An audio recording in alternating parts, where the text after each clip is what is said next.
Hey, team players, and welcome back.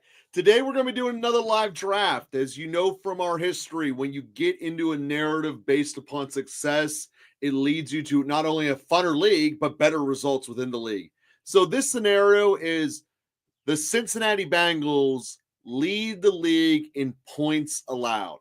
It's a very foreseeable future. First off, their defense is really bad. They do not have a true sacker who can put the game away. I know that they had the guy who led the league in sacks last year, but he got like half of them in 3 games, mostly against Carolina. So there's a really real potential that they're not going to be able to put defenses away. And Cincinnati does end up having to be in a shootout every single game. There's one fly in the ointment, and that's what we're going to talk about today. You have to be able to stop the run, or else Burrow never gets on the field. That's today's episode. Live draft with the Bengals allowing the most points per game. Coming up right now.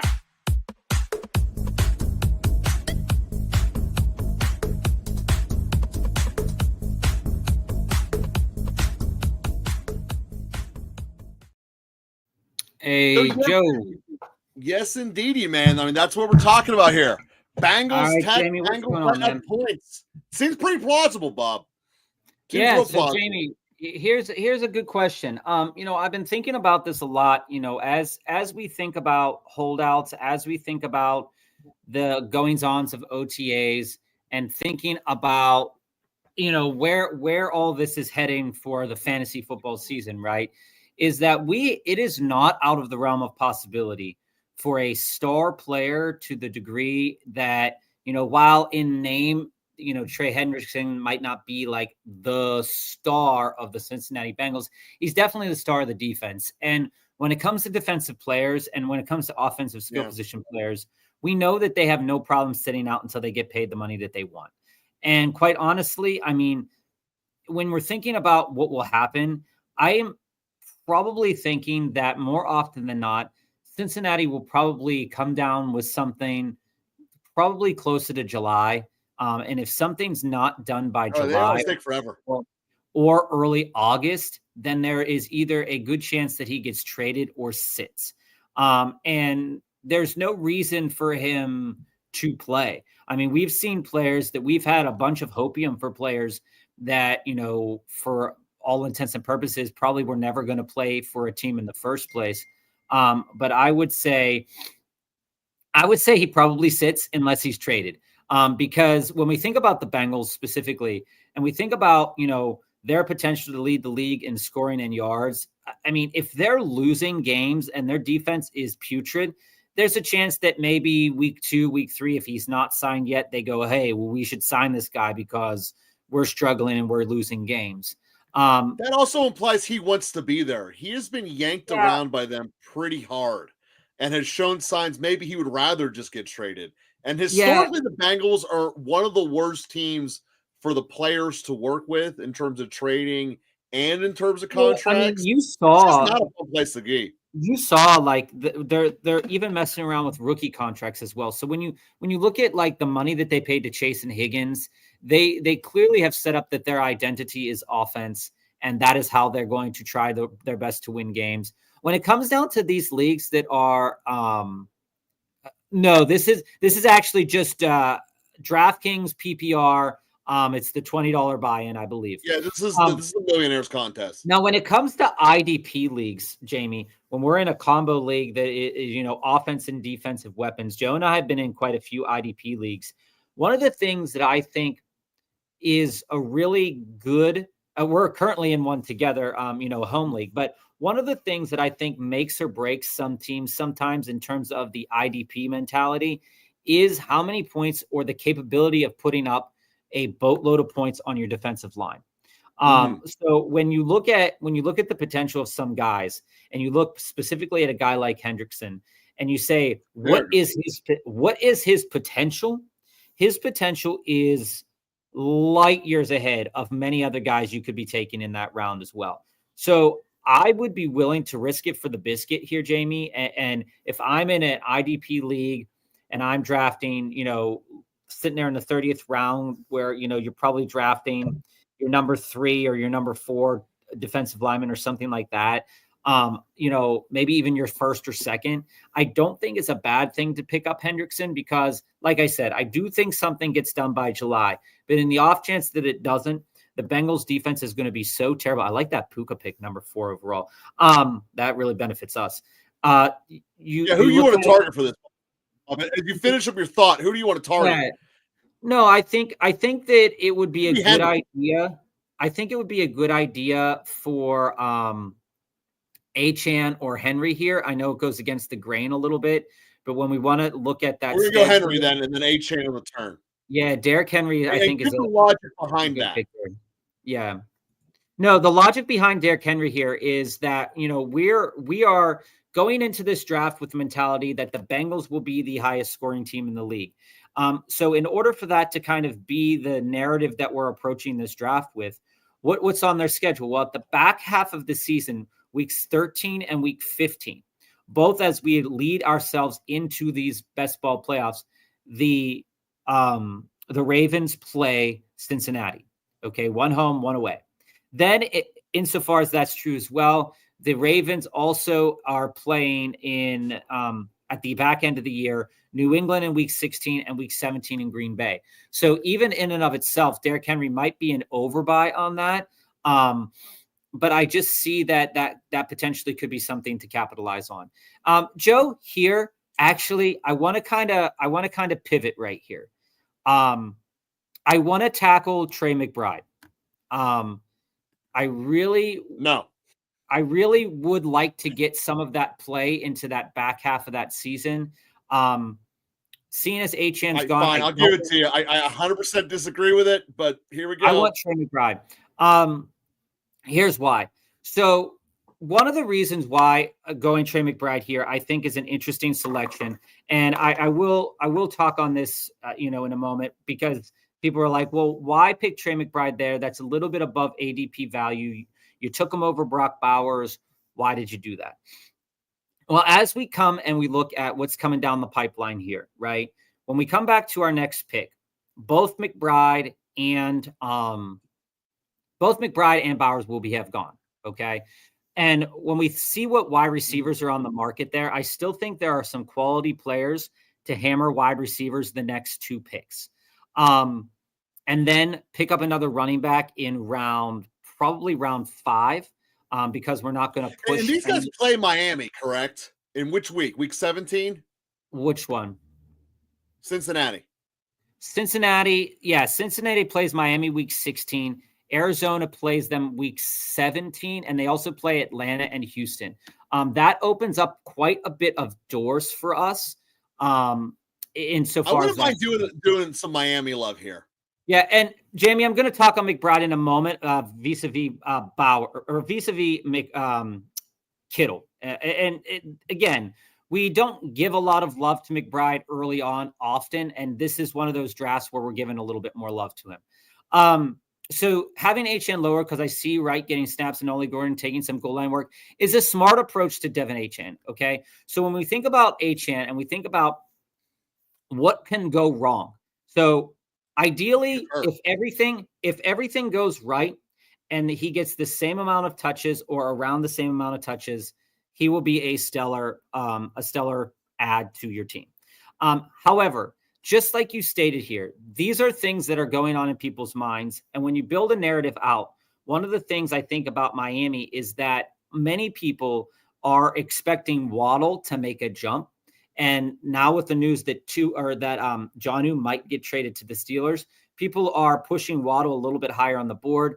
Tyreek is still an unknown. I still kind of like Tyreek at his value. And the round 2, I don't like it as much. But when we look at Achane specifically, there is a pathway for him to not have success this year, as he's had in multiple capacities. But I think that when we look back at year 1 and then we look at year 2, that those are 2 different Devin Achanes, and we see him do 2 things very well. One, if he only has a limited amount of snaps, let's say he plays the same amount of snaps that he had, first year, and he gets like 15, 16 touches. Those are going to be high quality touches. And for an explosive player like Achane, I think that that's going to pay out. You might not get the same volume as last year, But I think that for the most part, that I'm very comfortable pushing HN at the top of the second round, but I can understand why people aren't pushing HN at the top of the second round. Joe here. Well, this has to be James Cook, Harrison, or I can't think of another one that they're playing on their schedule here. I like Marv. I like Marv for that nice little stack. I also like an uncorrelated to Cincinnati, Garrett Wilson too, if he's there, because Garrett Wilson is falling further and further down my list. Yeah, Garrett Wilson went just there, so that's okay. You can't get we couldn't get him. I know, but I just wanted to comment on that. Garrett Wilson, I know that I hated him a lot last year. If he doesn't get hurt like everyone else, he's not a top 20 receiver. He just stayed healthy the whole time, and that was the end of it. He's got a major downgrade in quarterback coming in this year, and I don't like it. If somehow James Cook's still on the board, though, Bob, I do want to go that direction. I know that's uncorrelated. I don't actually. I think we need to hammer a wide receiver here, because I'm okay taking a Chuba or a Ken Walker in the 5th round. Oh, I do love Chuba. All right, so here's the receiver on the board. Let's talk it out. It's Rishi, Adams, Evans, Moore, Worthy, Devontae. I like all of them. Left. I like all of them. Devontae Adams gets a correlation in week 14 and week 14 and another week, I believe, for Arizona. Week 18, which doesn't count for us. I also like Rashee Rice. I think that's a phenomenal. Both go on the turn there. So now we're down to Evans, Moore, Worthy, Smith. Evans, Moore. I'm not mad at DJ Moore. I think that DJ Moore can be successful in that offense. Travis Hunter's still on the board. I know you don't like him. I think that would be a reach. I think that so DJ Moore comes down to Worthy or Moore. Who do you want to do? DJ Moore will be the pick if he comes there. I like DJ Moore there in the 4th. I actually got DJ Moore in the 5th round the other day, which was crazy value to me. I couldn't believe it. Value. I can't believe I take DJ Moore over James Cook, but yeah, but you gotta look at it and say to yourself, what's the value going to be at in wide receiver on the way back, right? Well, that's important. And also, I didn't have to make that choice. So there you go. It took care of itself. So, Jamie McBride, I 100% understand George Kittle was the number 1 tight end last year. That fact is not lost on me. I will push George Kittle so many drafts, particularly ones where I'm building up NFC West kind of teams like Seattle, if I'm building a correlation with Chicago, stuff like that. I have no issue pushing George Kittle at all. I think George Kittle can end up as the number 1 tight end overall this year as well. Now, the thing about Kittle that is the direct opposite of kind of Trey McBride here is that's an early Mark Andrews. That's very early Mark Andrews. The thing about McBride that sets him apart is that last year's numbers came without touchdowns. George Kittle, his numbers are coming with touchdowns. Okay. So when we look at where is the potential rise in value, like for example, I think George Kittle is criminally underrated where he's at in the 4th round. Like, let's be serious here. I think that when we look specifically at George Kittle, there is so many things that can go right for George Kittle this year because that offense doesn't have Debo anymore. And, one of the things and one of the wheels that's always turning for them is that as they move closer and they move down the field, George Kittle is one of those guys that's treated just as another wide receiver, essentially, in terms of fantasy numbers. But he can do so much for this team and they could be so successful. Now, that I hate that the double quarterback. I've seen that at the 1 turn so many times. I've seen Josh Allen, Jalen Hurts. I've seen Josh Allen, Joe Burrow, and I can't understand why that's there. It's bad. There's no way around it. I'll get back to Kittle McBride in a moment. This should be Ken Walker if he's the best running back on the board. Walker or Hubbard. I think I want to get both, and I'd have to take Hubbard first. Okay, that's fair. And if we don't get him, we can hammer a wide receiver in the next round. Or Connor. And then we can be done at receiver. Connor would be good. Or running back, rather. Yeah. So back to... I've been diving through the numbers. We're about to release our rankings, guys. Chuba Hubbard's a guy who's going to be flying up my boards. I can tell just from the preliminary data. Again, I'm still working on giving the final results. There is a monumental amount of math that goes into this thing. But Chuba Hubbard, on a team that was losing consistently and by big, still produced regularly. Little volatility in his game, high output. Chuba Hubbard's a guy who's getting slept on because his team sucks, for lack of a better way of saying. Well, he's also being slept on. They went out and got a capable backup in Rico Dowdle, who performed really, really decently well in a starter's role. I fundamentally disagree with that sentence because I said decently well. I think he wasn't decent. That's what I'm disagreeing with. But from a best ball perspective, he was. Okay, he was good enough where you had to take him. You took Rico Dowdle in like the 20th or like 13th round last year, and you were getting a starting caliber running back. That's what I'm saying, though. He's a 13th round player. He's not anywhere what I'm near. Saying, when I refer to Rico Dowdle, I'm saying he's a capable backup to Chuba Hubbard. Okay? See, I'm not sure he is. He's too much of a different style. But would you rather have Raheem Blackshear or Rico Dowdle? See, that's my point. Hubbard's never coming off the field. But that's my point. That's my point. Hubbard's never going on the field. So, Bob, Connor and Walker went. So here are your receivers on the board. We got Zay, Godwin, Jennings, Judy, and Addison. Well, I don't love Zay. If Zay is an option, I like the play off of Baltimore. And I'm not mad if he's the third wide receiver on our team. I would have really liked to get Calvin Ridley there, but if Zay's there... Well, Zay's there. So there's Godwin, Judy, Jennings, Addison, Adunze. We could do a stupid Chicago. No, I don't want stupid Chicago. Personally, I'm leaning Godwin or Jennings. Go Godwin. I think Godwin provides better value than Judkins right here.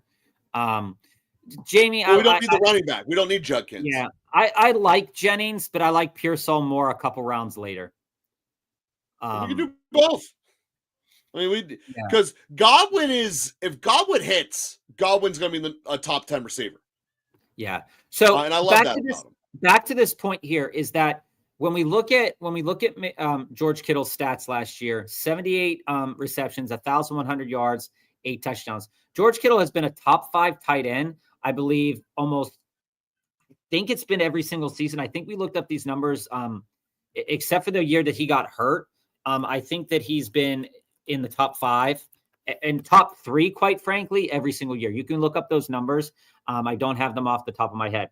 But when I look at what Trey McBride provides, first year, 81 receptions. Last year, 111 receptions. So let's say that reception number comes back down to 81. But, we see that his touchdown number is still sticking at 3 and 2. His yardage number went up. If they decide to give him the ball more in the red zone, that could be an elite option in the first round, as opposed to Brock Bowers, where I think Brock Bowers, them getting Ashton Genty, might negatively impact him to some degree. There are many ways to look at it, but I think that Trey McBride, if I'm taking a top-end talent at tight end, and again, the reason we took him was because of that Week 17 correlation with Cincinnati, I think that it's a good option because there is some positive things that he could build on for the next season. So, Bob, let's figure out this correlation here at the end, because right now I have Olave staring me at the face, and I can never say no to Olave as my 4th receiver. I wouldn't be mad at Olave. I also kind of like we have Derrick Henry. So one of these picks, I would like either Matthew Golden or Jaden Reed. I know we did a draft where we had Matt Golden before. And maybe we want to push Jaden Reed at some point. I also like Caleb Johnson, if he's still on the board. Now, Caleb Johnson went on the turn. Okay. Your best running backs right now are I'm just looking at my Pollard, Pacheco, and B-Rob. I wouldn't mind Pacheco in the 8th if he's there. Who do you want here, you were saying? I want Olave if he's there, but he's not. All right. So yeah. We could go Paris. It's basically Parasol or Golden. And I think I'd rather go Parasol. I think we could get both. Push Pearsall here. And then Jennings almost made it back. That's interesting. Usually there's like a little bit of a variation there. The reason I like if we're gonna do Kyler to do the stack, we got to do him on the next one. Yeah, Kyler should be the next pick here, and that's okay. We've built Kyler stacks before; it's fine. As opposed to this comment here, Jamie, I really think that when we look at Garrett Wilson, we talked about this last episode where there are a handful of reasons why you might not like Garrett Wilson this season and a handful of reasons why people might really like Garrett Wilson this season. I think where his value is right now in the third round is something that you need to hammer. The reason we were saying against Garrett Wilson in the first round last year are all the reasons why we're saying Garrett Wilson in the third round this year. I mean, you're thinking of a player who didn't have a bad season last year. He was just an inconsistent player in terms of like redraft leagues. And now he's dinged from going 10th overall, 11th overall to the top of the third round. I mean, to me, to have that precipitous drop in value and not really much. I mean, you're going from Aaron Rodgers, who is good and a Hall of Famer, but you're also going into Justin Fields. Now, Justin Fields can throw the ball downfield, and he does like to target one or two specific players all the time. So Garrett Wilson in the also third likes to run for his life behind a shit offensive line. I think Garrett Wilson presents really good value right there. And Jamie, if it's your first time, that's awesome. Joe has a podcast of his own for his business. But I also have appeared on the Savs and Four podcast, which is run by a friend of mine and his buddies as well. We're talking football there. So this got to be Kyler here, right? Yeah, it does. All right.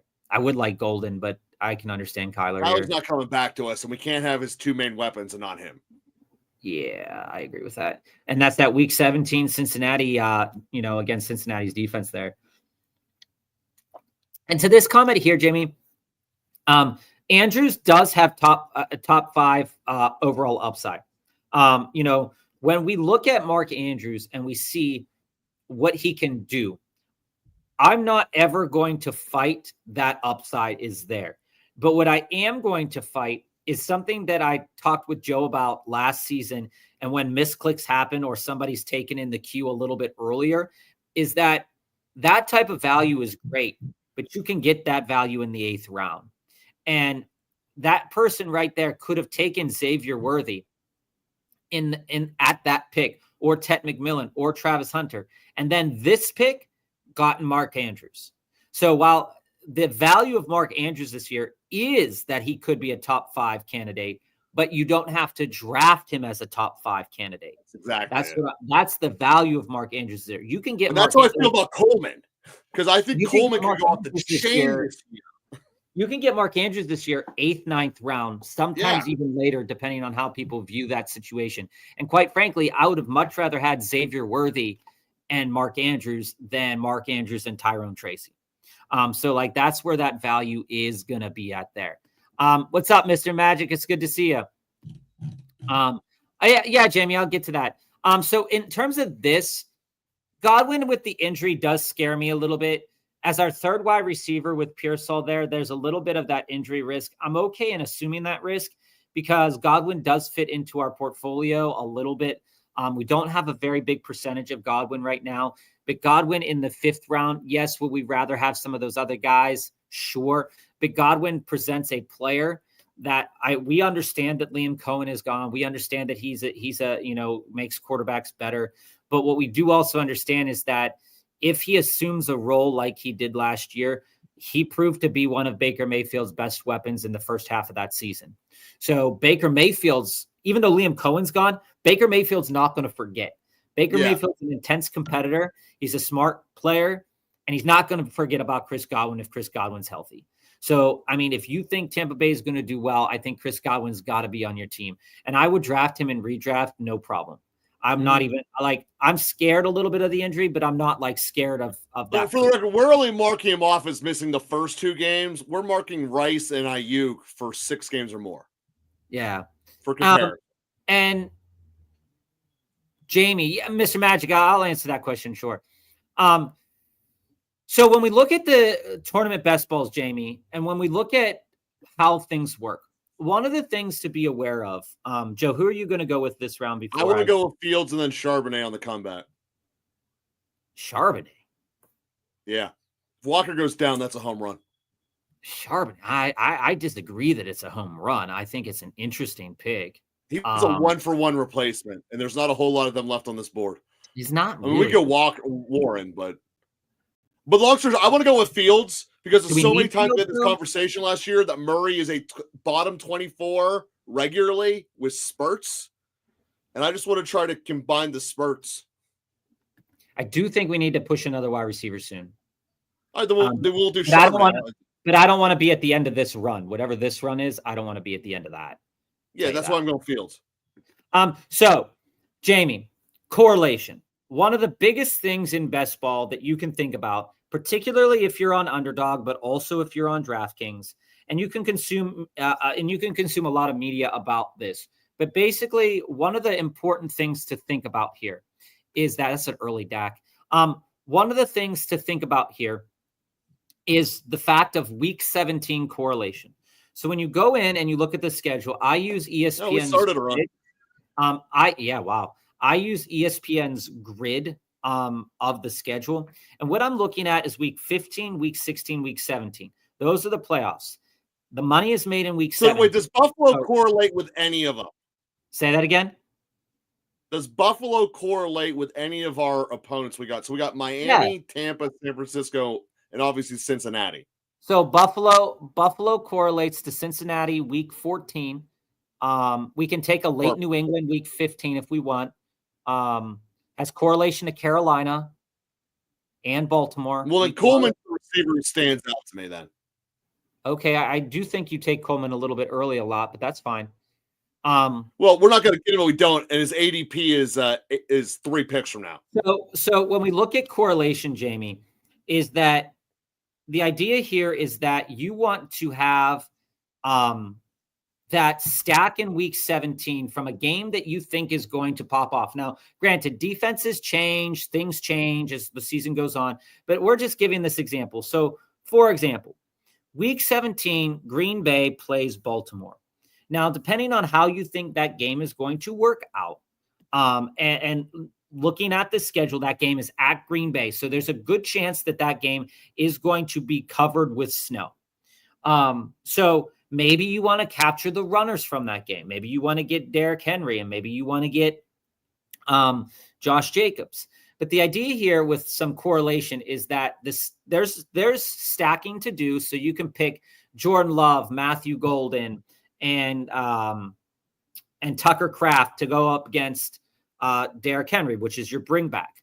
I'm looking at this from the perspective of, if I have a player from that game already, then I want that game to be high scoring. What's the narrative that I can write for that? So that correlation for me comes in at, I think that player in Matthew Golden couldn't do very well. Well, if Matthew Golden's doing very well, guess who's also doing very well? Derrick Henry. So you can make that correlation to the stars of certain teams. It doesn't mean that Igbuka's going to do well because, Waddle's doing well. That's not the case there. But there are certain players and certain teams that you can build that into to think about. So that's just kind of a quick answer to that question. We talk about it a lot every week, so you'll be hearing more about it as we go through the off season here. Joe, who do you want here? And then we'll answer Magic's question. So Shaheed, I like Bateman too. If Bateman's still on the board, Bateman's not on the board. All right. So your best is Shaheed, Hollywood, McMillan, QJ. Zach Beck's out there. I'm not really a big believer in that.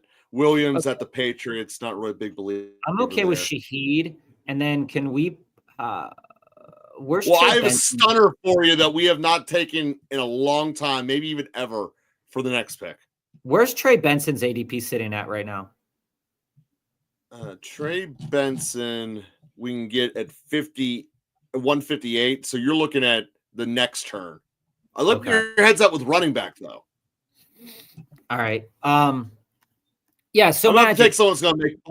Spoiler alert, guys. Bob's about to lose his mind when I make this pick. I hope so. So Magic, do I see Matthew Golden outperforming Tet?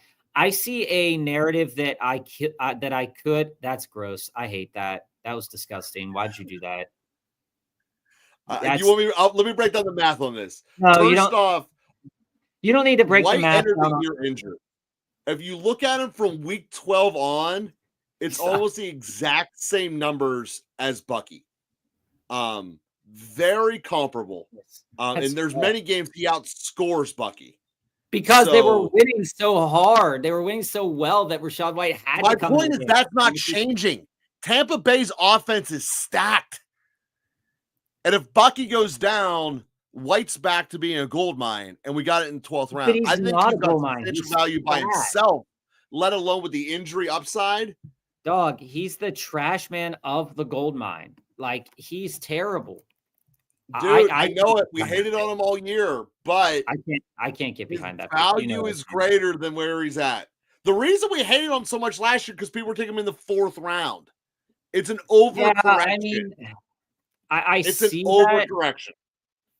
I see where you're going with that, and I see that he has the potential to put up like 30-point games if they use him well.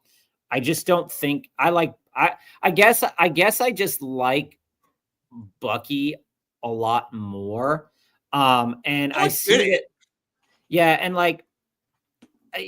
Jamie, I see, I like Roschon Johnson a little bit more. But the thing is that Joe's right.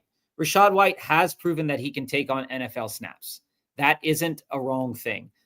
He has taken on a full complement of snaps, which Roschon Johnson has not. So, I mean, I don't have a problem taking Rachaad White or Roschon Johnson, both of them. I guess I just like Ray. We'll take Ollie Gordon late and some of our other. I guess I just like Ray. I just like Ray Davis a little bit more at that same value for the same reasons that you were saying, Joe. Is that I think that James Cook is a little bit overvalued. And I think that Ray Davis did enough last year to prove that he is a valuable asset to Buffalo. And I think that Buffalo will be able to be super successful. I think Tampa will be successful as well. Tampa's going to be very successful. That's part of the underlying fact of diving through these numbers. Tampa's going to blow it up. Nice, Jamie. Yeah, shout out to Jamie. A Dynasty podcast every Wednesday night. Answering all the questions. I love it, Jamie. I'll have to check it out, man. I consume a lot of content as well. So when it goes to Matthew Golden outperforming Ted, do I like both of these guys? Yes. Do I like Matthew Golden more at his value? Absolutely.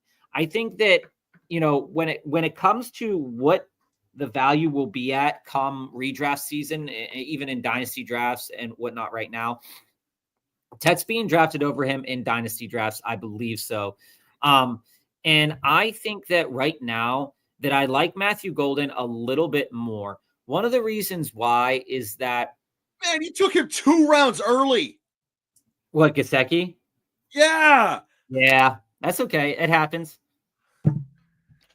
That's probably going to be where he ends. That's probably going to be where his closing value is. But when I look at Matthew Golden and I look at his profile and I look at the team in general, one of the things about Green Bay last year from a passing perspective is that Jordan Love got injured early in the season, never really looked the same. That was problematic. So you look at it and you say, okay, what can go good for Matthew Golden this year? Well, they went out and they said, okay, we have 6 wide receivers on our team. These are all of this hodgepodge of weapons: Bo Melton, Romeo Doubs, Dontavian Wicks, Christian Watson, Jaden Reed, and you go out and you say, oh wait, we have all of these players, but we still want to add Matthew Golden. For me, the statement that they made, I understand the same statement was kind of made for Carolina to a degree as well. But I think for Green Bay in particular, that they were looking and asking for a player that would be successful in this offense that they could rely on consistently. Because the coaches don't rely on Jane Reed consistently, even though he can be an explosive player. Romeo Doubs was kind of like the touchdown guy. Dontavian Wicks wasn't proving himself to be the guy that everybody wanted him to be from a fantasy football standpoint. And Matthew Golden is a player that has proven himself in college, just like Tet has, but now is on a team with Jordan Love, who is a very capable quarterback. They also have a strong running game. They also move the ball really well. As it goes to Tet, I think that Tet will also be successful. I think both of these wide receivers can reach 1,000 yards. I think they can. But I think the pathway for Tet doing it is going to be a little bit harder. Am I going to be invested in both of these guys? Absolutely, 100%. But Tet's value for what his endpoint production could potentially be, I think he's being overdrafted. And I especially think he's being overdrafted so much, Magic, on Underdog. On DraftKings, sitting here in the 4th round, okay, that's fine. But if I can get Matthew Golden there in the 9th round, 8th round, 9th round, and I think he could have the same production or very similar to production, I think that Matthew Golden is the better play. And I think that Joe would agree to that statement as well. Yeah, I mean, Ted is so incredibly overrated. I can't even start it. This is why Bob doesn't let me start these calls. Because you remember last year I would go ape shit about how much Garrett Wilson was overrated. Ted's the same thing. He has no breakaway speed. He can't really catch incredibly well in contact, and they hit harder in the NFL. And the quarterback situation is tenuous at best. Like you want a guy with no breakaway speed who can't get open in a phone booth. Like, what are we doing here? Where is his pathway to be a superstar? I don't see it at all, and you're drafting him high enough like he's going to be. Yeah, and in terms of your later comment there, Jamie, I don't mind the advertisement at all because it gives me another show to check out. Every time I'm eating dinner while my wife and I and my son are eating dinner, I check out everything. So how do I feel about Diggs? I've been at work all day, so if something new about Diggs just came up, I'm going to look at this right now. And I'm on X right now as I speak that into existence. Oh my gosh, he's a mess. What happened? No, you'll have to go and look at it yourself. Do I think that he could get released? Do I think that he could get released? No, I don't think he could get released. I think they invested a decent amount of money in him right now that I don't think that they would want to do that. I'm looking at Tillman on this one. Yeah, that's fine. But I do think that Diggs is not a play for me. We talked last week about I talked last week about why certain players I'm out on at ADP value, where they're not like a hard pass for me at all. And one of the players that I'm out at ADP value is Stephon Diggs. Joe, after you make the pick here, can you scroll up so I can see where Diggs went in this draft? I think he went 7th round or something like that. Yeah. So he went right there. He went right there in the 8th. I would rather have Darnell Mooney. I would rather have Josh Downs. I would rather have Michael Pittman. I would rather have Matthew Golden than Stephon Diggs. I think that all those players kind of provide the same kind of value. Now, this is coming from a guy who really likes Stephon Diggs on the field. He was one of my players when he was in Buffalo. I loved picking Stephon Diggs a lot. Hey, before we do this, Bob, are you cool with a 2 tight end roster, 2 tight end, 2 quarterback roster? Who do you want here? I want to start my long shots, which would be Coker, Smith, Akine, Gordon, and Roman Wilson. Coker's not really a long shot. He is if everything you hate about Ted McMillan comes to pass. No one else has seen it like that. I'm okay with Coker, but I think he gets pushed a little bit lower. I think maybe you can wait on him. I'll get pushed lower, but my point is if I want those 5 on my roster, I got to start it now. But we end up with 2 tight ends and 2. I also, we invested so much in Trey McBride that, I don't see a point in taking another tight end. I understand that some people would take a 3. I don't see a point in taking another tight end. So we have those 2. And I also don't see a point in taking another quarterback. Yeah, I'm fine with Kyler and Justin Fields. That's a very erratic duo, but I am absolutely okay with that. Yeah, but you catch it. Yeah, when you catch fire, it's fine. Yeah, but Diggs is a guy that I'm out at on value. There's many people that will probably have him in their portfolio somewhere along the lines. But like I said, I prefer Pop Douglas. I prefer Hunter Henry. I prefer Ramondre Stevenson. I prefer Kyle Williams on DraftKings at value. I think Kyle Williams gets pumped up a lot on underdog, but I think at value, those guys are better than Stephon Diggs, and I'm out on Diggs in redraft for sure. Like, absolutely for sure, unless he absolutely plummets.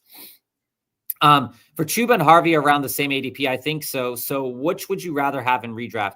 In redraft, I'd rather have Chuba, Mr. Magic. And this isn't recency bias.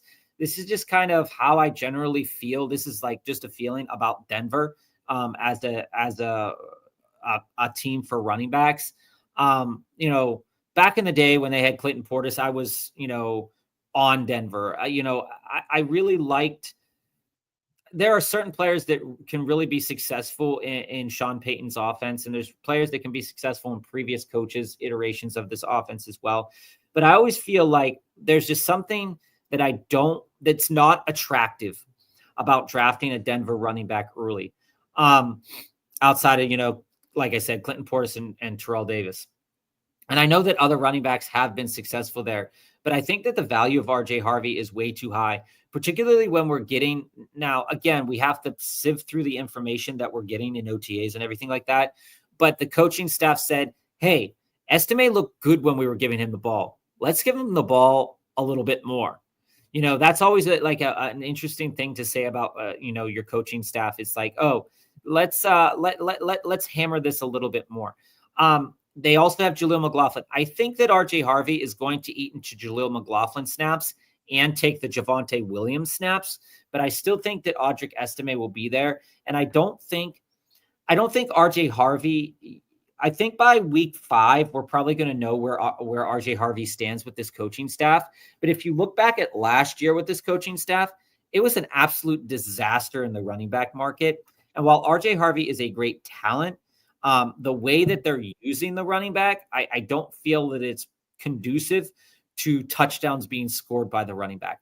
They went out and they got Evan Ingram, and I think that Evan Ingram is a solid piece to have in the red zone. So if it were me, I'm avoiding RJ Harvey at value, even in redraft. And I think that RJ Harvey should be pushed down a little bit in redraft.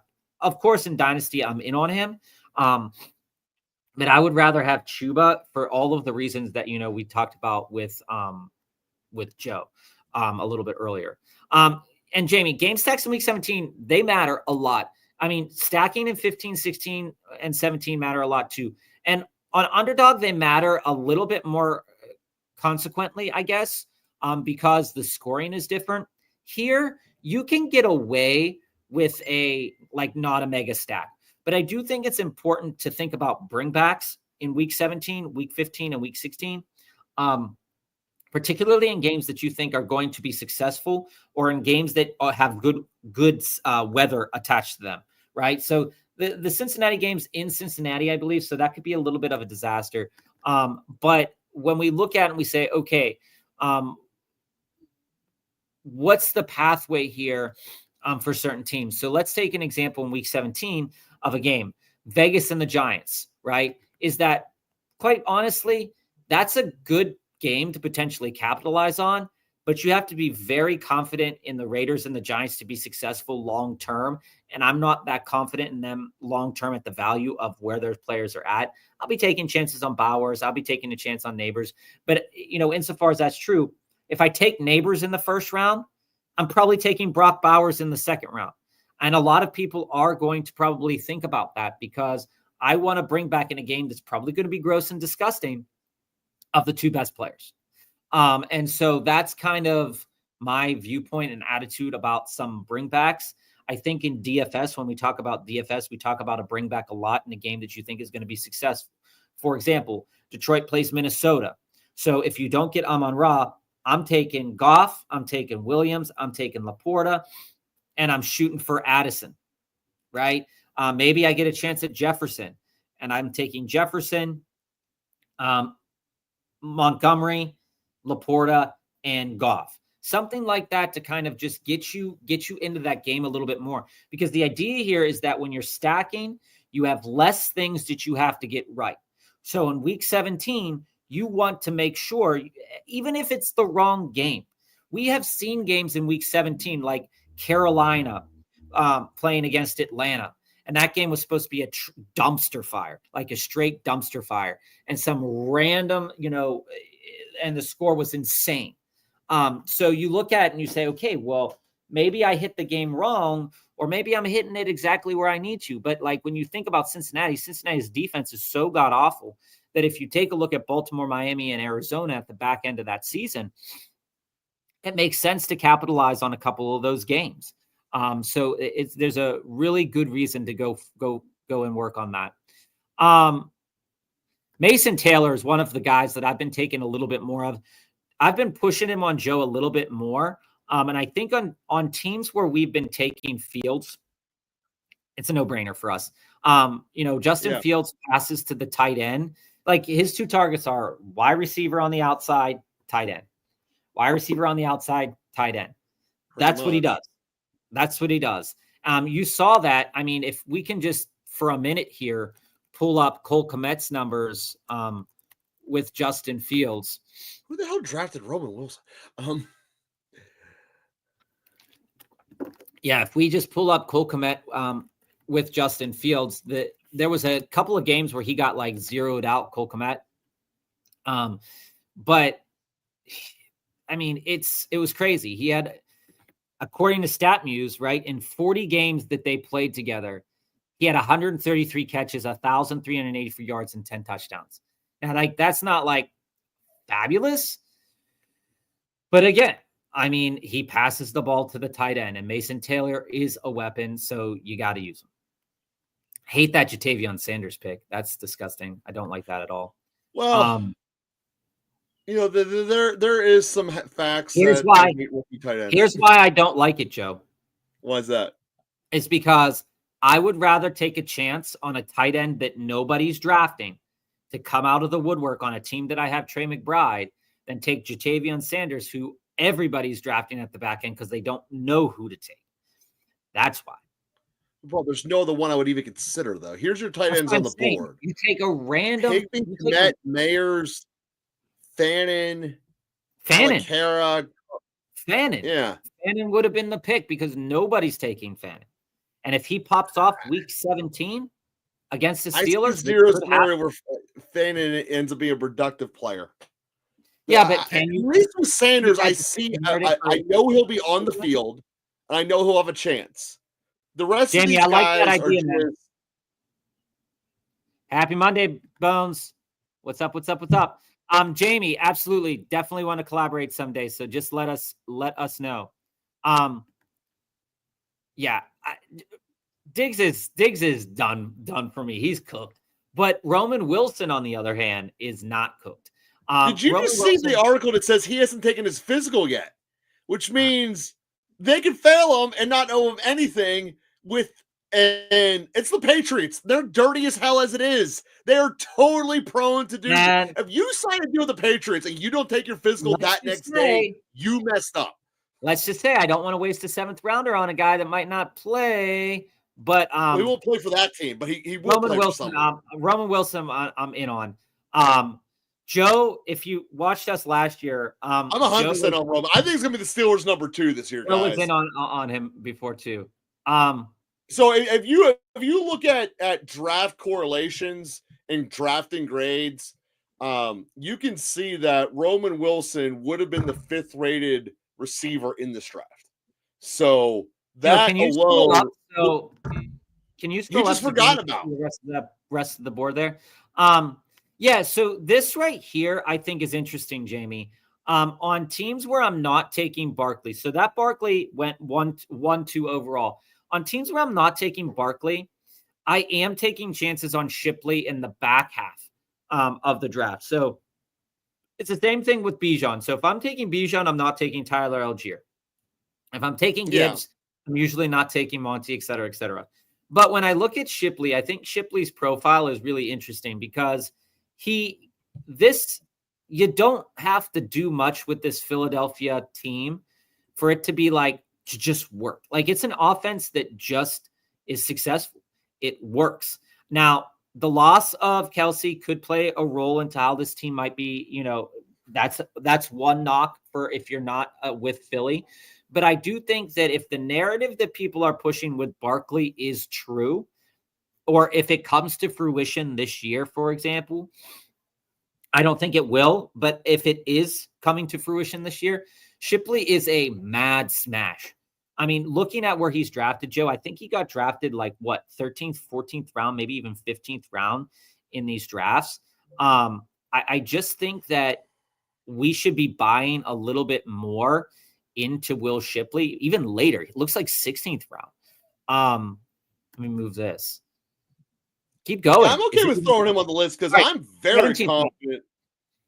So, like, if you're looking and you're saying, I'm going to take a chance on Braylon Allen and Will Shipley because I don't believe in Breece Hall and I don't believe in Saquon Barkley, that is a contrarian way of thinking, but it's a way to win championship.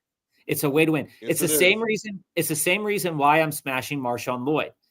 When we look at Marshawn Lloyd in the 17th round, we say, okay, well, he was hurt at the beginning of last year. He didn't play a full complement of snaps. They have Emmanuel Wilson. They have another guy there as well. Well, if people are smacking Josh Jacobs and saying, hey, you have too many carries, you have too much wear and tear on your body, if that's the narrative that you want to write, then you should absolutely be 1,000% putting in shares to Marshawn Lloyd. That's why I like the idea of both of those guys late over maybe Brashard Smith, maybe not so much, right? Because the pathway to Brashard Smith playing is he's got to get unique snaps. So he's going to get design plays probably at the early part of the year, but rookies take a little bit of time to develop within the system for Andy Reid. So, if you're looking at all those, if you're thinking about Jarquez Hunter, Devin Neal, or Brashard Smith, you might want to take chances on Will Shipley and Marshawn Lloyd because the pathway for them is faster than the pathway for those other three. Because Jarquez has to make it through Corum and Kyron. Devin Neal has to make it through probably just, Alvin Kamara, but Kendre Miller's still there, and the team might not be that good. So, there's a little bit of things to think about there as well. So, Jamie, to answer your question here about Slayton and the Giants passing game, Bob, you just took that one down. I look at it like this, is that Slayton is a more talented receiver than most people give him credit for because he's on the Giants. The Giants' biggest problem is their offensive line. They have had 3 busts that were, one was I think the 6th pick overall. And it's their offensive line is their biggest problem. Russell Wilson is not going to do well behind it. A rookie will not do well behind it. I think this entire offense is quick check downs because I'm panicking, which means a lot of Wandale and a lot of Neighbors, a lot of lateral passing game, a lot of 4th and 2 punts, and that's a Wandale Robinson. Man. That's what I see for the Giants. Great defense, though. Great defensive front. Yeah, that screams Wandale Robinson. And DJ, to your note here, absolutely. Like, if I'm sitting there in the 20th round, and that's why I like this guy Zach Moss pick in the 20th round. Nobody's taking Zach Moss. So if the narrative proves that Chase Brown isn't the guy and Taj Brooks is still a ways away, Zach Moss is a great addition. DJ, I have taken Emmanuel Wilson on my early best ball teams when I've built in stacks for Green Bay. I like the ad. Either one of those guys. I'm taking chances on all those guys. I would rather have Lloyd, Wilson, Zach Moss, guys like that over Raheem Mostert right now. And that's definitely something that I wouldn't have said last year because, we were really high on Mostert. It is a popular chat today. We thank everybody for joining us. And guys, on this note here, there's kind of 3 ways of thinking about a player. When we break them down in 3 different lists, we do our floor list, our ceiling list, and our probable list. So I bring this up to say your last 4 picks on a DraftKings draft should always be insane ceiling guys. And normally you find a really good pathway to them through contrarian injury routes.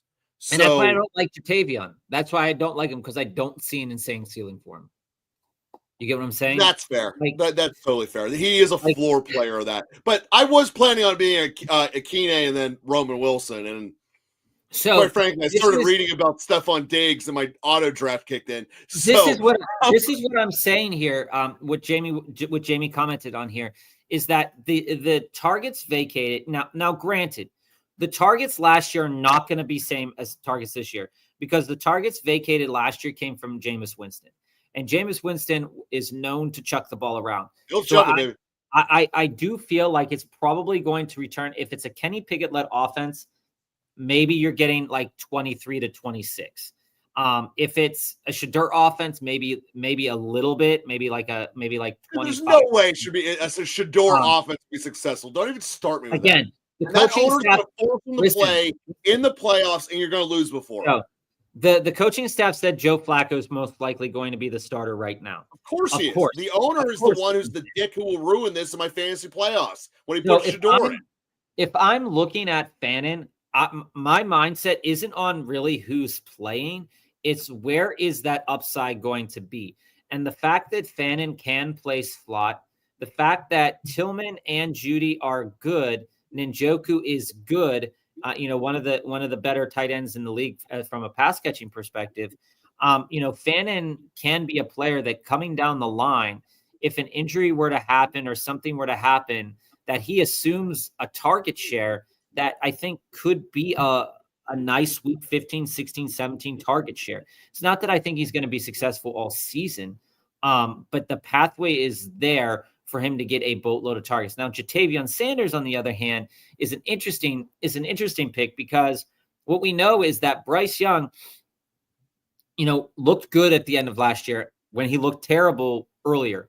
And when we see Bryce Young's numbers on, the sports books to say like, oh, he's slated for 18 touchdowns or 17 touchdowns, where are those touchdowns going to go to? I don't really see the market where they're decently going to go to Jatavion Sanders. Now, could they? Absolutely. That's because people believe in Tet. Part of that is an anti-Tet bet. Why I say that, though, is that we took Chuba, and anytime that Jatavion Sanders would be relevant, I would, with the draft capital that we invested in Chuba, I would much rather take Chuba, because if we want him to score touchdowns, he's going to get in the red zone. Where would Jatavion Sanders? Very good at it. Right, but where would Jatavion Sanders be valuable? In the red zone as well, right? It's not like us building like a Derrick Henry, Mark Andrews, where they're both going to have equal opportunities because they just moved the ball downfield a lot. I don't think that's the case. So that's kind of why, I like taking chances on guys like that a little bit more. Bones, 10 wins for the Pats. I mean, I don't think so. Maybe. I know. If you go through the Patriots schedule, Jamie, if they can split, if they get a home game either against Atlanta or the Steelers, they will get 7 home wins. They go to New Orleans, on the Browns, they go to Carolina, and they go to someone else who sucks. Like they can easily get 7 wins at home if they get either Atlanta or Pittsburgh. 10's doable. The entire state of Ohio, I don't think gets to 11 combined. To that point, Jamie, and they get 2 against each other. I want to go back up in the chat as well, but I want to talk on this because I knew I missed a player, and it was Savion Williams. We took Savion Williams in a lot of our early best ball drafts. I would say probably not a lot, but I'd say maybe 8% of our early best ball drafts. And, his profile is really good. And that's the thing. Like, if you had all these wide receivers on your team and you felt comfortable with them, there would be no need to draft and put great draft capital into your wide receiver room in the next draft. And Green Bay did the opposite. Green Bay took a player in Matthew Golden and then in Savion Williams with high draft capital. And, that just tells me that some of these guys either are going to have limited roles in these veterans, are going to have limited roles because they didn't show much, or they're going to be cut. I mean, right now that wide receiver room has 8 wide receivers in it, I think. You're probably going to see at least 2 cuts. One of them is probably going to be Dontavian Wicks because he didn't prove anything. And Watson's going to get put on the season-long IR. And so Watson's going to be put on the IR. I think that Savion Williams in the last round is a guy to hammer as well. Like, I mean, it's not necessarily that he's going to perform. Too crowded. If Dobbs gets traded, maybe, but it's too crowded.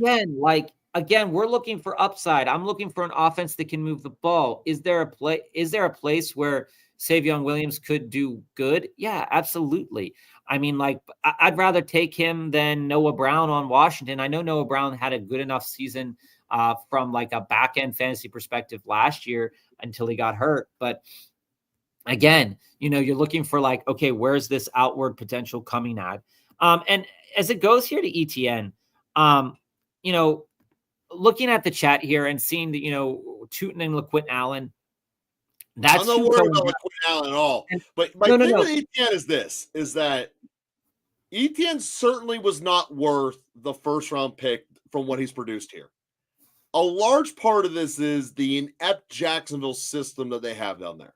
They've had, since Lawrence, which is basically the ETN era, some of the most inept coaching ever. And then they had Doug Peterson, who was capable, but it wasn't enough to turn the ship.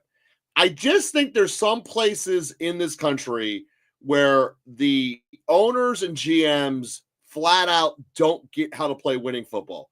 Cleveland, Chicago, Jacksonville, Dallas, all places where the owner, Carolina, all places where the owners step in and they ruin the likelihood of success. Where is ETN's best chance to be successful? Not in Jacksonville. If he leaves Jacksonville, I'm on the bus as a player. I am not on the bus being there, probably getting 3 different tear-ups of split backfield, and because they're going to start phasing him out. This is a weird thing, Joe. You have 1 or 2 questions. Are they going to try out the rookie, or are they going to run the wheels off of him? I don't think they're going to do that. This is the try out the rookie. That's going to be the end of it. Is that in our early best ball drafts, we were pushing Bashal Tootin because the value was good. Mm-hmm. Right now, the value is just kind of so on Tootin. And here's the scary thing. And I saw in the chat, Jamie and Mr. Magic were talking about this, and I just want to touch on this, is that the Jaguars went out and saw that their offensive line needed help. They kind of retooled it a little bit. Is it going to be good? We'll see. We're not sure what's going to happen there. But looking at this team, right, you have Bigsby, you have ETN, you have Tootin, and you have LaQuint Allen. One of those guys is going to end up on the practice squad, like almost inevitably. You might see that LaQuint Allen will have like a game in the preseason. He'll be in and there'll be like a preseason darling. And so in redraft, people might take him a little bit more, whatever. He's a good player. Tootin is a good player as well with some fumbling issues. In his first snap, he fumbled the ball. So as I look at it and I say, is this a running back room that I want to invest in? Probably not. But if I am taking shots in this running back room, it's probably going to be on Tootin and ETN. But because the value is like, it's okay enough if you've built up enough of your running back room, higher up. But oftentimes people aren't doing that. And oftentimes, Bashal Tootin will be like their 3rd running back. And I'm just not like Bashal Tootin and Jadon Blue, for me, are both very talented guys. But as we've watched this through the offseason, I think it's just very interesting to look at when we come to these 2 players in particular, because these are 2 guys. Let's look at the facts. These are 2 guys that play football really well. Okay. They're very good. They can catch passes. They're pretty fast, right? Explosiveness in this day and age in the NFL matters. But what we need to see from a draft perspective is that we're taking Tootin and Jadon Blue before Tootin blew up, before the workouts, in the 20th round. Workouts happen. He goes up to like the 16th round, 15th round, 14th round. Climb. Then you look at Jadon Blue. We're taking him in the 20th round. And most early drafters weren't taking Jadon Blue until news started coming out. And then they land into 2 situations that, by all respects, are pretty crap situations for a running back, right? So you look at Dallas, and Dallas could be an amazing situation. But it's not. It is. But no, it wasn't last year, right? No, it wasn't last year because there wasn't a good running back in Rico Dowdle. That's my point.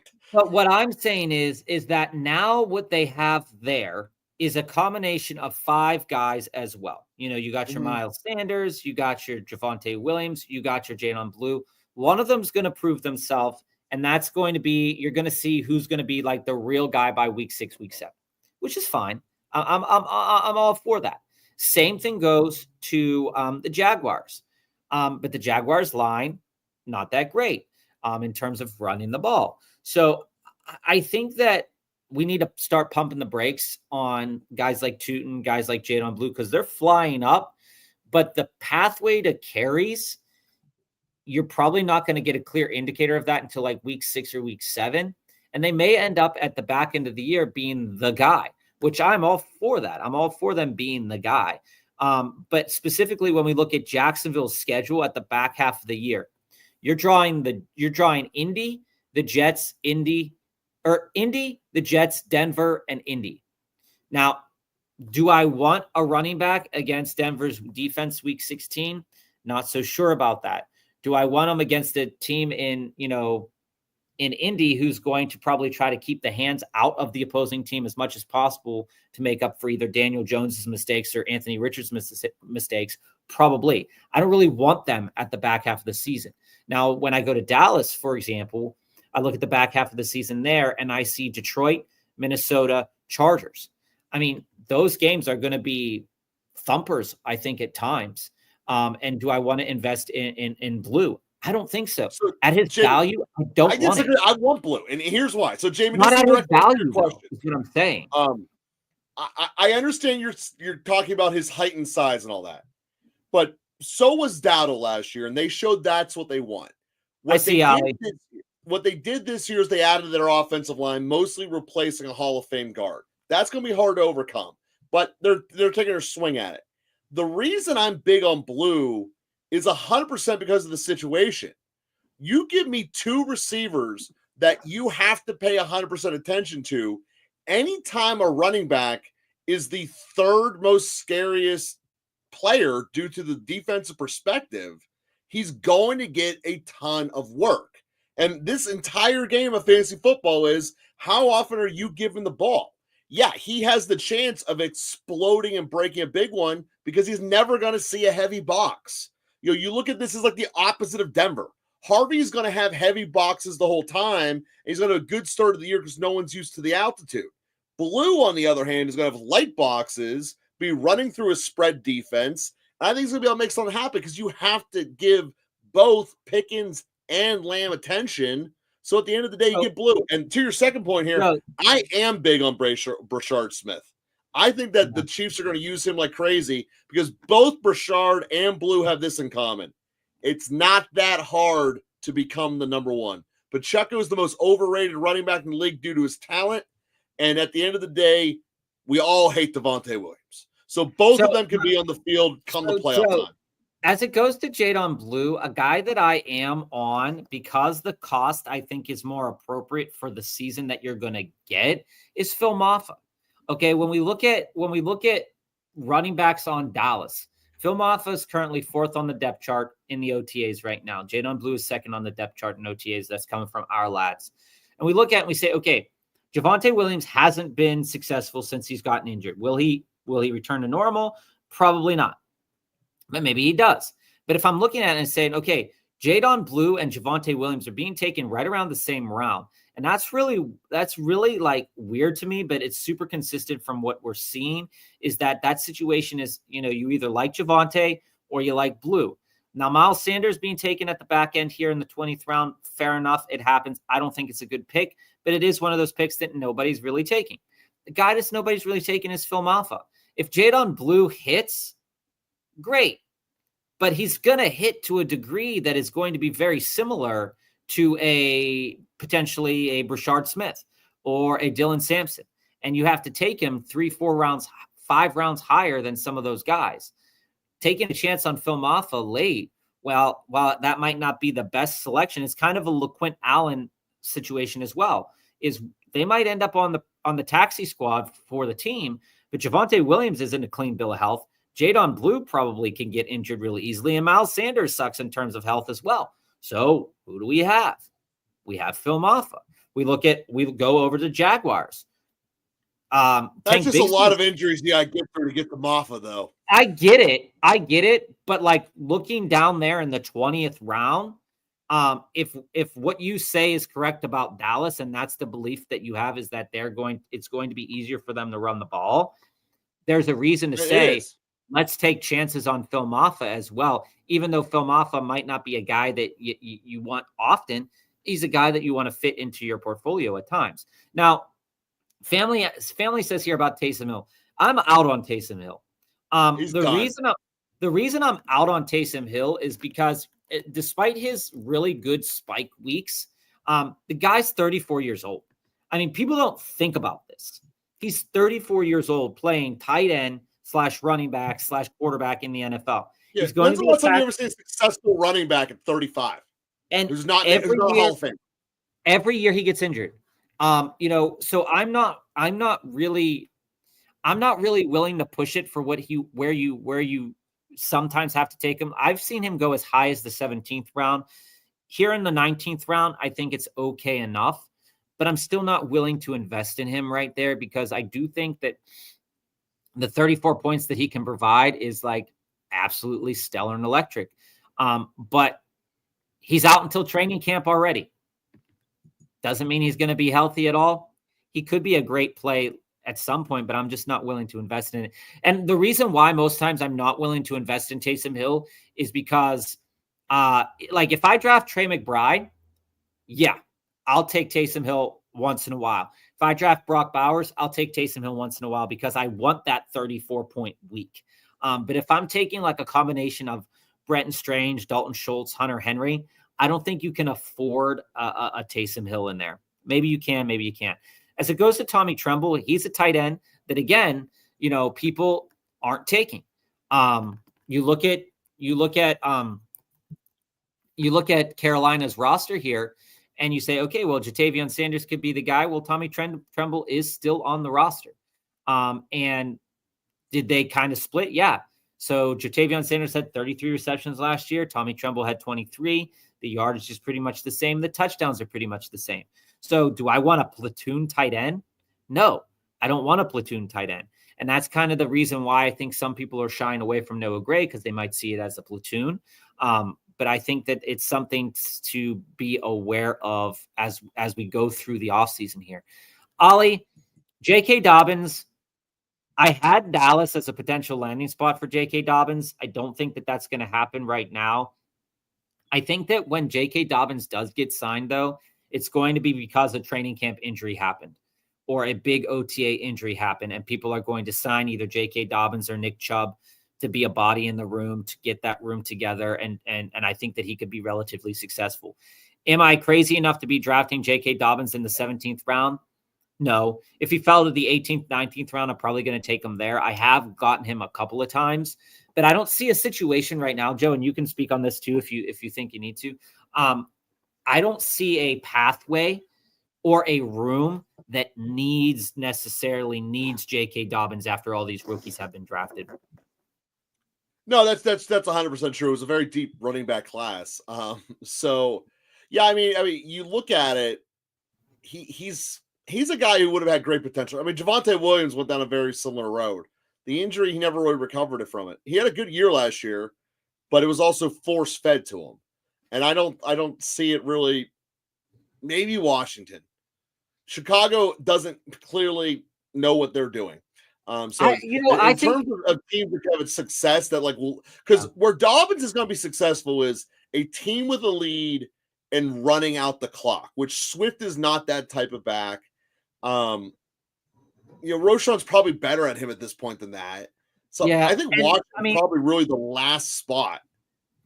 Well, you also drafted Monangai in the 7th round, and while it's not a huge amount of draft capital invested in Monangai, he does fit the profile that you wanted a little bit more. Again, J.K. Dobbins is a guy that I really like. I mean, 17th round, 18th round, 19th round, I think it's worth it to take a chance on a guy like him because, again, he has had production and he looked good coming off another year last year. I think that we're going to see closer to June or the back end of June, beginning of August, I think we're going to start to see J.K. Dobbins pick up, and he's probably not going to end in the 17th round. He's either going to not be drafted or he's going to be drafted a round or two higher. to be honest with you. And Jamie, to the thought here, if Tommy Tremble was an afterthought, sure. It could totally be an afterthought. My viewpoint of most tight ends is most tight ends in terms of a fantasy perspective are afterthoughts. You need at least 10 points a week to be a top 12 tight end.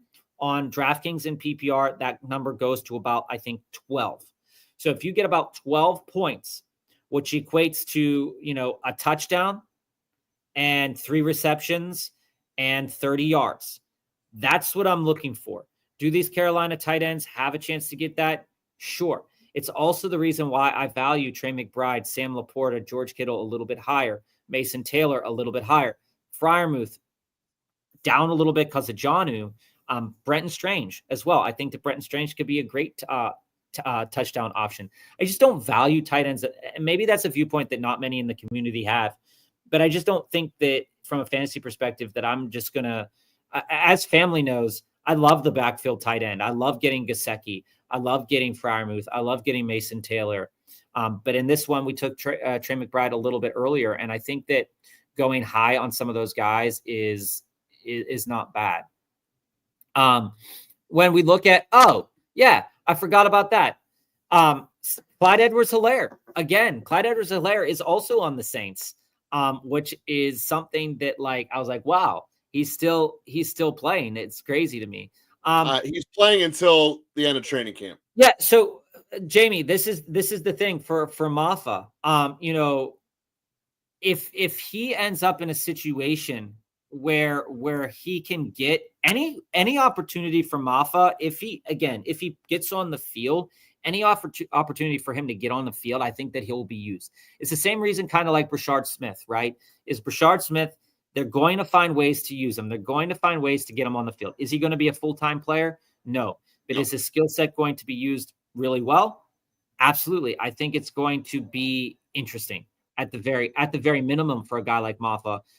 If he does gain poundage and he ends up as a tight end, could he push Schoonamaker and Ferguson? I think absolutely. So family here, compared to Sanders next to him, who will get you 4 to 8 points every week and never make your lineup?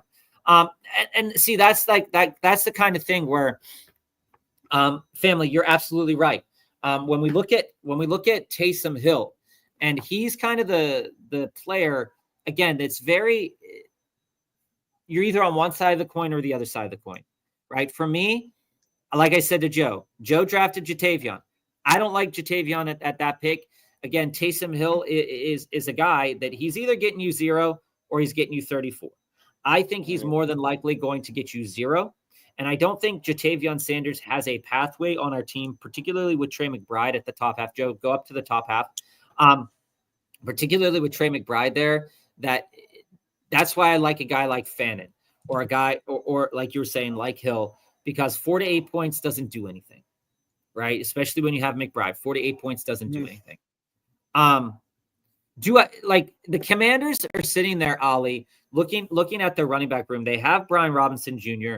They have Austin Eckler, who's a shell of the fact is they like Brian Robinson Jr. more than anyone else likes Brian Robinson Jr. And that's okay. You do? Or no, I do? Washington, as a team. Yeah, I mean, team, and they also have Jaden Daniels. They also have Jaden Daniels. So, I mean, when we look at this room, yes, could the Commanders use J.K. Dobbins? Sure. But would they? Probably not, because they have money invested in Eckler. They have Brian Robinson on contract. They just drafted a rookie. How will that rookie play in? We don't know yet. But I don't think that Dobbins would land on them because I don't see a significant role for him on that team that's not already filled in. Is Dobbins the next Fournette? I don't think so. Leonard Fournette got fat. Fournette started off with a borderline Hall of Fame start. Dobbins never did that. Yeah. So, like this. I think Theo Johnson is a better play against Jatavion Sanders, while Theo Johnson's opportunities in the right zone. Listen, while Theo Johnson's opportunities might not be as a big opportunity, that room has no wide receiver options that are going to be like extremely relevant, I think, all year, right? We have Slayton, who's going to be okay. We have Neighbors, who's going to be great or should be great. Yeah, Neighbors will catch every touchdown that would have gone to the tight end. Then we have Wandell, who's going to just be there and doing his thing because he doesn't have any, ability to separate. But when we look at who could be the quarterback, Joe, Russell Wilson and Pat Freiermuth. Let me say that again. Russell Wilson and Pat Freiermuth. Who else couldn't you move the ball last year? The Steelers. Who scored touchdowns for the Steelers? Pat Freiermuth. Who threw them the touchdowns? Really. Bottom line is the Steelers didn't score touchdowns, and that's the point with the Giants. I get it, but when I look at these back end tight ends, I think that there are a lot, and family, we've talked about back end tight ends for a lot. He scored 7 touchdowns last year, Joe. Just so you know, that's a lot. Just to think about. Family. Freiermuth got 7 touchdowns last year. Freiermuth got 7 touchdowns last year. Yeah. Wow. Yeah. Crazy, right? Family here. Igbuka Addison for St. Brown and Dynasty. Is it a fair offer? The guy wants Igbuka and a 2027 first. You know what? 2027 I'd rather have Addison than 27 first. 2027 is far away. If I'm trading away Igbuka and Addison for St. Brown, I would do that in a heartbeat. If he wants Igbuka and a 2027 first, I'm not the type of guy that's going to say no to that, because if St. Brown helps me win it this year and helps me win it next year, because that 2027 first isn't going to help you win it today. It's not going to help you win it during the year. You could trade that pick a little bit later on, sure, but are you going to get a better? St. Brown can win you a dynasty. I think St. Brown will win you a league this year. He has a very good chance to win you a league this year. And Igbuka is not going to do anything for you this year. Yeah, and stashing tight ends, I think, is just phenomenal. Hey, Jamie, I think it's horrible. Jamie, we are doing a Scott Fishbowl. We're in Scott Fishbowl in our hometown in Pittsburgh. Our draft was going to be at Voodoo Brewing, but the venue closed down, so our coordinator is trying to get us into another one. So hopefully we can get into our Scott Fishbowl, maybe. But I know that those are wild, so I'm really excited. I'm really excited for that. Well, let's take a look here. Jamie, do you take Corum, Roman Wilson, or A.D. Mitchell? Having 19 out of 27 dynasties on Roman Wilson, it's a lot. But I do think it's fairly relevant that he could be a great player this year. Yeah, I basically comes down to no one's ever complaining of a 19 out of 27 on Jeff. So let's just put perspective on it. The share part doesn't really matter. Either it's a right pick or it isn't. I think Roman Wilson has a very high likelihood of being the under-the-radar receiver that comes out of nowhere. He has an easy situation to be on the field a ton. He's going to have, at worst, a competent NFL quarterback who's better than Russell Wilson, which is what Mason is. So it's true, though. That's how bad Russell Wilson is if you really break it down. I don't know. I like Big Russ. You can't get me to hate Big Russ. Did you watch the end of the year?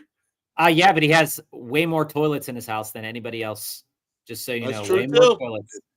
That's true. Yeah. So my whole point is, I do think that Roman Wilson could be a much better value.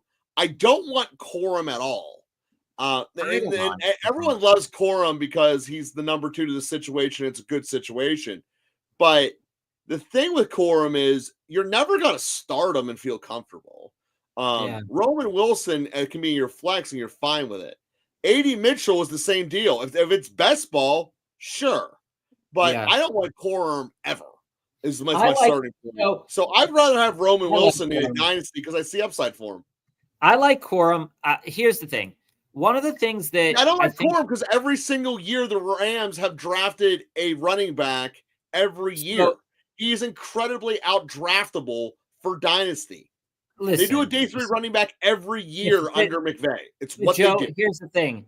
In like a dynasty best ball or in just dynasty in general, I don't think you should absolutely fade Blake Corum, because Blake Corum is one of those players that I think if he got a full complement of snaps, let's say Kyron were to get hurt and he weren't to play a significant amount this season. I don't want to speak that into existence, but again, if he does, they drafted Jarquez Hunter, but this coaching staff also drafted Blake Corum. So when we look at the value that they put in Jarquez Hunter and the value that they put in Blake Corum, they're going to try to get Blake Corum to a point where Blake Corum is going to be really successful. And when we look at what Blake Corum did at Michigan and what he can do in the NFL, I think that he complements what that team and what that coaching staff want to do and what they're currently doing with Kyron Williams, which is just, dude, he's the next Bigsby. Listen, you can say that until you're blue in the face, but he is. But where you're taking Corum, it is just as relevant. Like at this pick here, yeah, and just like that. When this coaching staff has drafted all three of these running backs, and all three of these running backs, I think, are going to have an opportunity. Maybe not this year, but if I'm in a dynasty league, I'm not giving up on Blake Corum yet. And if I'm in a dynasty league and I have a chance to get Blake Corum at your 18th round pick or 20th round pick or 31st round pick, I'm doing it because I do think that both Roman Wilson and Corum are going to have some good value. I think Roman Wilson's going to have value this year, and Corum is going to have value next year. So that's kind of where I posited at. And if I could get an RB1 on a team that's relatively successful this late, I'm doing it. Especially if I'm looking forward to next year, because quite honestly, Roman Wilson, if you're building this dynasty team, Roman Wilson probably isn't going to crack your starting lineup this year unless your wide receivers aren't built out well enough. But Blake Corum can do it next year, and I think that Roman can do it next year as well. Quentin Johnson, he's too out-draftable in real life. Talk about undraftable, Joe. This guy, Quentin Johnston. Question Johnson. I like that, Jamie. This guy, you gotta know this about Joe. Joe really loves Quentin Johnston. I do. He loved him coming out of TCU. He was raw. There's no way around that. He's still a first-round talent. He's still raw. He has bricks for hands. He needs what that kid in the Little Giants movie had, that little stick-em stuff, and he needs to start catching like toilet paper rolls because he sucks. He could be good from a fantasy perspective, but his hands suck. I mean, he's got breakaway speed and all that stuff. You could throw him 45 balls and he'll catch like 12 of them. I mean, it's terrible. And to your point here, Jamie, I would love to go live. And if you are doing that, if you are having live coverage and you have somebody at the Cincy draft, we'll do a live of Joe's actually in one and I'm in one. So we'll do one live. We'll have our two heads on the screen. Absolutely. Ours is July 6th. Yeah, ours is in July. Let me take a look around here. If we're picking Corum in Dynasty off the waiver wires, yeah, I think in deeper leagues, it's definitely he's definitely a guy that I want to get into. And if you're covering all the lives, we're definitely in. We want to collab more. We want to get out there for more people. And talking about bad choices, right? When we look at the early part of this draft family and we see, people dropping players or people pushing certain players up the board, I just want to make this comment specifically about best ball, and it'll be the last comment of the day before we go off, is do not, if you are taking these best ball drafts seriously, which you should because there is a lot of money on the line, hundreds of thousands to millions of dollars, do not take two quarterbacks in the first 5 rounds. No, and have never. Starting back be Quentin Judkins, because you look at Judkins, great player, but if you're walking out of this draft with Burrow and Josh Allen, you are feeling like you are flying on the moon. And if you moved my head, I guarantee you he took another run and took another quarterback too, didn't he? No, he only ended up with 2 on his roster. If you're investing that high draft capital in quarterback, I understand you can't pass on the value of Josh Allen in the 3rd round, but if you are going to do that and you just took Jamar Chase, then and you want to take Joe Burrow, you don't take Josh Allen. No matter how many points Josh Allen can get you, you don't take Josh Allen because it doesn't make any sense. Well, you don't know you're getting Burrow because there's no guarantee he gets past the Higgins guy. Yeah, but at the same point in time, I mean, the problem isn't taking Josh Allen. The problem is taking Burrow. I think the problem is taking Josh Allen because you're lining yourself, you're queuing yourself up to take Joe Burrow. Yeah, I understand that things can fall apart. No, I'm saying just don't take Burrow, and then your life's much better. No, I mean, we have a lot of varying viewpoints on that. Yeah. So no quarterbacks taken after Burrow for 2 rounds. And that's kind of, as we go through this, family, you've seen it a lot. But I think this draft today, can you scroll down a little bit, Joe? This draft today kind of encapsulates, I think, the community right now in the fact that a lot, when we look at these quarterback situations, I think what we're seeing now, and it was interesting, Joe, that we saw some of this a little bit in the early best ball tournaments that we were laying ourselves into, where some of the quarterbacks were going, Josh Allen was going like top of the second. And Jane Daniels was going mid-third. And all these quarterbacks were getting pumped up really high. And I think it's kind of settled now because a lot of media out there right now, as we talked about way early in the best ball season, go down to the 8th, 9th, 10th round, Joe, is we talked very specifically, and family, you were with us when we were talking about it, and I think you were too, Bones and Mr. Magic, when we're talking about this zone of quarterbacks specifically. And we said there's a lot of good quarterbacks in this zone that we are comfortable taking, especially for stacks. And then for like a couple of weeks, we didn't take a quarterback in this zone, and we started pushing Jalen Hurts on our team, Josh Allen on our team, Lamar on our team, because those values were really hard to pass up for us. Yeah. Take Golden and make sure you get a paper towel a little bit later. I mean, as we look at this, and family, again, I just want to kind of ask you, right? Like, if you're seeing the same things in a lot of these tournaments that you're entering as well, because looking at these picks here, I am okay with all of these quarterbacks. And I think most of the fantasy community is okay with these quarterbacks too. And you're starting to see some quarterbacks fall to a degree. And it's this, and I bring it up because Joe Burrow should be going around, scroll up a little bit, should be going around where Patrick Mahomes is going, guys. I mean, he should not be drafted in the top 4 rounds. Why? Because he offers no rushing upside to that point, but he offers a significant 300 game, because in DraftKings, there's bonuses for 300-point game or 300-yard games. So you're getting a little bit of that bonus from Joe Burrow. But I think that right now, because Jamar is being taken at number 1 overall, and I talked about this, I think it was like, in February? I think I talked about this with everybody in February, Joe, is that some quarterbacks are being pumped up because of their stacking partners and not necessarily because the quarterback should be drafted there. We were talking about JJ McCarthy being pumped up because of Justin Jefferson. Joe Burrow is being pumped up because people have been doing these so much that they know that the T. Higgins owner or the Jamar Chase owner is going to take Joe Burrow because that's what ADP says. But ADP, I think, on this one is hyper wrong. Will Joe Burrow have another fantastic season? Most likely, yes. But should you be giving up a wide receiver spot or a running back spot to take him there? I don't think so. I think you're sacrificing too much. Even if he was your first quarterback, I still think you're sacrificing too much. And maybe people disagree with that statement. But I think that Joe Burrow, among all these other quarterbacks that are being pumped because of their stacking partners, I think you can see it so clearly in Joe Burrow just look at Baker Mayfield, for example, Joe. Which one of those guys they could both return to their caliber that they had last year. They could regress.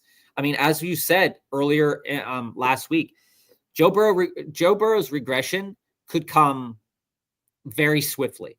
His offensive line isn't that good. Like he could be knocked out. Baker could regress very swiftly as well. So I actually think because it's a bigger hill to fall off of, it's more likely Burrow regresses than Baker because it's Burrow hard. went insane. It's hard to repeat that. It's hard to pick Burrow at 4. But if you recall, Joe, even just 2-3 weeks ago, Joe Burrow was going 3rd round. People were pumping Burrow into the third round. Remember, we did that draft where we drafted Jamar and we didn't draft Burrow, and you know, people had Burrow in the third round. I think it's absurd. But he's a player that when we talk about guys, you know, thinking about guys to stay away from, things to think about, and what not to do, we'll be joining you guys on Wednesday at 3:45 as well. To talk about this and to do another draft. But I think we need to be very hyper aware about some of these quarterbacks because we're starting to see in certain rooms, some of them drop. And we're starting to see the people catching on about George Kittle, right? George Kittle is being very much a 4th round pick. So do we like Brock Purdy perhaps, right? In the 8th, 9th, 10th rounds? Sam Laporta down there in the 6th is a screaming value. Screaming value right there. I think that building him would also be a smart thing. I think that we have to be a little bit more cognizant of that as we move into the OTAs, because there's going to be a lot of big player movement. Again, I think Stephon Diggs is going to be a huge player mover. And I think that we're going to want to capture some closing line value a little bit more on some of these tight ends, because like I said, I'm okay rolling Trey McBride in the 2nd the majority of the time. But I think getting a little bit of Kittle will open up that door to a nice running back stack in the first 2 rounds, maybe even wide receiver, running back 3rd round, and then Kittle in the 4th round. I think we should try that for Wednesday's episode. I think Kittle in the 4th round sounds nice. All right, Niners time on Wednesday. We'll see how it goes, guys. Not a hyper Niners team, though. Not a hyper Niners team. Just a little bit. Might be. A little bit of Niners, a little bit of Chicago, a little bit of Niners. All right, guys. Thanks for joining. 3:45 Eastern on Wednesday. We'll join you again. And it's been great having the chat. Stay lively and active. We appreciate all